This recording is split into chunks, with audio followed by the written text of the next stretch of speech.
අදත් IT hub එකත් එක්ක එකතු වෙලා ඉන්නේ යාළුවෝ හැමෝටම මම ආයුබෝවන් කියලා පිළිගන්නවා. මේ මම ඔයගොල්ලන්ට C# lesson එකේ තුන්වෙනි lesson එක තුන්වෙනි part එක. මම ගිය lesson එකෙන් ඔයගොල්ලන්ට කියලා දුන්නා පළවෙනි lesson එකේ කියලා දුන්නා basics ගැන, ඊළඟ ID එක ගැන සහ basics ගැන. ඊට පස්සේ lesson එකේ මම දෙවෙනි lesson එකේ කරේ strings variables සහ integer variables කොහොමද අපි user එකෙන් ගන්නෙ, කොහොමද ඒවා පෙන්වන්නේ, එකකට වඩා වැඩි ගණනක් කොහොමද එක line එකේ පෙන්වන්නේ. ඒ වගේ දේවල් කතා කරා. කවුරුහරි වීඩියෝස් බලුවේ නැත්නම් කලින් ගිහලා බලන්න. අද මම වීඩියෝ එක ඔයගොල්ලන්ට ගිය වීඩියෝ එක අන්තිමට කිව්වා අද maths function ටිකක් කියලා දෙනවා කියලා. ඒ කියන්නේ normal කොහොමද අපි user දෙන numbers add කරන්නේ, ඒ වගේ දේවල් ගැන මම කියලා දෙන්නම්. හරි. අපි පටන් ගමු. ඔයගොල්ලන්ට මතක ඇති මම සීවලත් කරා කොහොමද user දෙන number දෙකක් add කරන්නේ කියලා. ඒ කියන්නේ sum එක හොයන්නේ කියලා. හරි. මේකෙත් අපි බලමු කොහොමද user දෙන numbers දෙක එකතුව ගන්න කියලා. හරි. මුලින්ම variable දෙක declare කරගෙන ඉන්න ඕන අර වගේම මම integer variables ගන්නම්. ඕල්ඩ් float උනත් ගන්න පුළුවන්. මම integer කියලා ගන්නවා. integer number 1 කියලා ගන්නවා first number එකට. ඊට පස්සේ ඔයගොල්ලන්ට ඔන්න මේ line එකේ මෙහෙම define කරගෙන යන්න පුළුවන්. කමා එකක් දාගෙන කිසි ප්‍රශ්නයක් නැහැ. එහෙම නැත්නම් මෙතනින් මේක ඉවර කරලා ආයි වෙනම integer number 2 කියලා define කරගන්නත් පුළුවන්. එහෙම කරත් කිසි ප්‍රශ්නයක් නැහැ. හරිද? හරි. ඊළඟට මට තව sum එකට තව integer එකක් වුණා මම ඒකට int sum කියලා ගන්නවා. හරිනේ?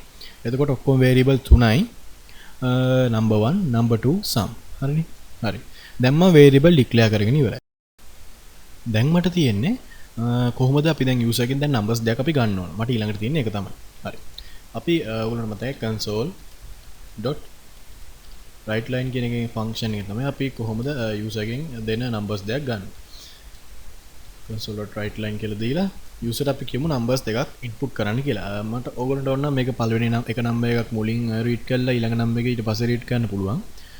මම මේ විදිහට කරන්නම්. නැත්නම් read line දෙකක් එක පිට දාන්න පුළුවන්. එතකොට enter එක දාලා එක number එකක් දීලා enter කරලා ඊළඟ number එක දෙන්න පුළුවන්. හරිනේ? එහෙම නැතු මම මෙහෙම දෙන්නම්. enter first number කියලා මෙහෙම දෙනවා.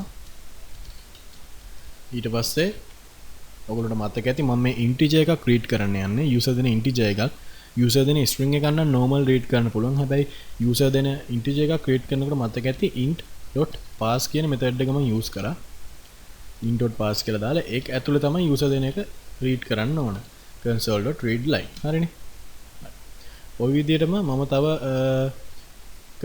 write line එකක් ලියා ගන්නවා console.write line එකක් ලියා ගන්නවා දෙවෙනි නම්බර් එක එන්ටර් කරන්න කියලා. enter second number. හරිනේ. ඊළඟට අර වගේම number 2 කියන variable එකට assign කරගන්නවා මේක. ඒකත් අර විදිහටම integer එකක් pass කරන්නේ. integer එකක් pass කරන හින්දා int pass කියලා ලියලා console.readline කියලා දැම්මා. semicolon එක තියලා ඒක හරි දැන් මම කරන්න යන්නේ අපි මේ ගත්තු sum කියන variable එකට මේ number 1 කියන එකේ number 2 කියන variable එකයි එකතු assign කරගන්න එක. ඒක අර විදිහට normal sum equals number 1 plus number 2. හරිනේ. හරි. දැන් මම sum එක හදාගෙන තියෙනවා. දැන් මම මේක userට print කරලා පෙන්නනවා. console.writeLine කියලා දැම්මා. new line එකකින් පටන් අරගෙන sum is කියලා දාලා අර මම කියපු විදිහට මම array type එකෙන් පෙන්නනවා. curly braces open කරලා close කරලා එතන 0 කියලා ලියනවා. 0 වෙනි එක. හරිනේ. මම ලිව්වා මම මේ 0 කියලා ලිව්වේ මොකද්ද? ඒක මෙතන normal කමා එකක් දාලා define කරනවා sum කියලා. හරිනේ. දැන් අපිට මේක මෙතනින් run කරන්න පුළුවන් නැත්නම් control F5 ඔබලා run කරන්නත් පුළුවන්. හරි. මුලින් එන first number එක enter කරන්න කියලා මම 5 දෙනවා. ඊළඟට second number එක enter කරන්න කියලා මම 2 දෙනවා. sum is කියලා 7 කියලා ආවා. හරි. code එක හරි 5 2 7යි. අපේ code එකේ කිසි වැරද්දක් නැහැ. හරි. මේක normal. ඒ කියන්නේ normal දෙයක්. ඕගොල්ලෝ මේ විදිහටම අඩු කිරීම ලියන්න පුළුවන්. මෙතන අඩු කිරීම දාලා ඒ විදිහට. අපි දැන් බලමු කොහොමද user දෙන එකක්. ඒ කියන්නේ මම numbers දෙකක් user දෙන්න කියලා කියනවා. ඊට පස්සේ user දෙන operation එකක් කරන්නේ කොහොමද? ඒ කියන්නේ user plus mark එක click කරොත් කොහොමද එකතු කිරීම කරන්නේ? user minus mark එක click කරොත් කොහොමද අඩු කිරීම කරන්නේ? ඒ operation කරන්නේ කොහොමද කියලා බලමු. මුලින්ම ඔයගොල්ලෝ හිතන්න ඕනේ එකට ඕන variables මොනවද කියලා. මුලින්ම ඕනේ නම්බර්ස් දෙකට variables දෙක. ඒක මම float කියලා ගන්න. හරිනේ. float variables ගන්නම්. මොකද බෙදීමත් එන හින්දා integer දැම්මොත් දැන් අපි 5 දෙකෙන් බෙදුවොත් අපිට 2.5 කියලා එන්නේ නැහැ. 2 කියලා එන්නේ. හරිනේ. ඒක හින්දා float කියලා අරගෙන number 1 කියන එකයි number 2 කියන එකයි define කරගන්න. මෙහෙම එක පෙළේ define කරලා කිසි ප්‍රශ්නයක් නැහැ. මෙතනම අපිට sum කියන එකක් define කරගන්න පුළුවන්. හරිනේ. නොහොම දුන්න number 1 number 2 sum. හරිනේ. ඊට පස්සේ අපිට තව මොකක්ද ඕන වෙන variable එක. ඕන වෙනවා අපි දැන් මෙහෙම user plus දුන්නොත් එකතු කිරීමද බලන්න minus දුන්නොත් අඩු කිරීම කරන්න. ඒකට තව variable එකක් ඕන. ඒක දෙන්නේ string එකක් විදියට. මොකද මේවා string size නේ මේවා ඔක්කොම characters. හරිනේ. ඒ කියන්නේ strings. ඒකට string variable එකක් ගන්නවා. මම ඒකට නම දෙනවා user operation කියලා. හරිනේ. user operation. හරිනේ. ඊට පස්සේ හරි. දැන් මගේ variable declaration ඔක්කොම හරි. දැන් අපි code එක ලියන්න පටන් ගමු. කොහොමද මුලින් user ට කියනවා read line එක write line එක enter කරන්න කියලා numbers දෙක. හරිනේ. අර විදියට නේ මම numbers දෙක එකපාරටම දෙනවා. enter two numbers. හරිනේ. මම දුන්නා. ඊළඟට number 1 කියන එකට assign කරගන්නවා. දැන් මෙතෙන්දී මම number 1 කියන එකට ඔයගොල්ලෝ මතක ඇති අර integer එකේ int pass method එක use කරා. ඒ වගේම මම numbers number 1 number 2 sum කියන එක ගත්තේ float එකක් විදියට නේ variable type එක. එහෙනම් මෙතන float dot pass කියන method එක use කරනවා. හරිම ලේසි. integer නම් int.pass මම මෙතන float එකක් define කරපු හින්දා float.pass කියන method එක use කරලා user දෙන එක console.readline user දෙන එක read කරගන්න. හරිනේ. ඊළඟට ඒ විදිහටම number 2 කියන එකටත් දාගන්නවා float.pass console.readline. හරිනේ. ඔය විදිහට දාගන්න. හරි. දැන් sum කියලා නැතුව මම මෙතන answer කියලා ගන්නම්.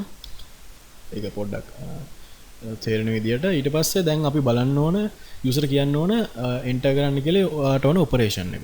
ඒකට තව console.writeline එකක් අපි use කරනවා. ඒකේ දාන්න ඕන select operation කියලා මම දාන්නවා. ඒකල ඔයගොල්ලන්ට ඕන එකක් දාන්න පුළුවන් එතෙන්ට.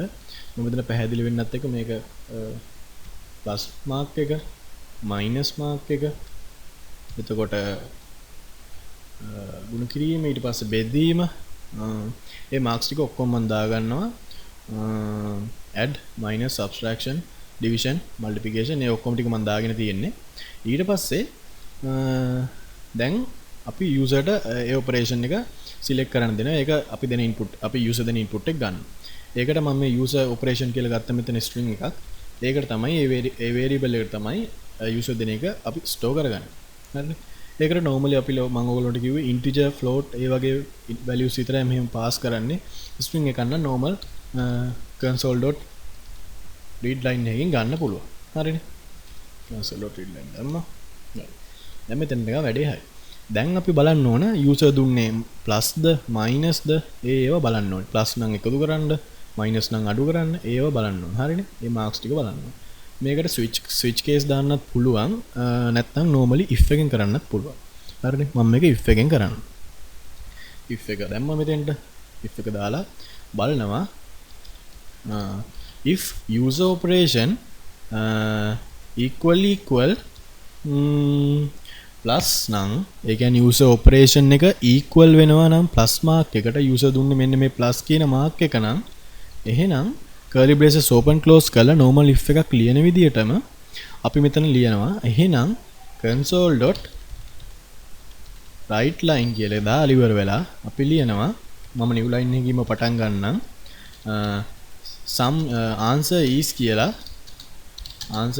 අර විදිහටම මම array එකක් විතර මේ බිඳුව දාලා ඉවර වෙලා බිඳුව කියලා ගත්තේ මොකද්ද number 1 plus number 2 හරිනේ මම number 1 plus number 2 කියන එක තමයි ගත්තේ ඒ plus mark එක ආවොත් දැන් අපි බලමු minus mark එක ආවොත් අර විදිහටම else if එකක් දාලා user operation equal සමාන වුණොත් double quotation ඇතුලේ මෙන්න මේ මයිනස් මාක් එකට එහෙම වුණොත් මම මේකම කොපි කරලා ගන්නම් මෙතෙන්ට console.write line number 1 minus number 2 හරිනේ ඊළඟට තව else if එකක් දානවා else if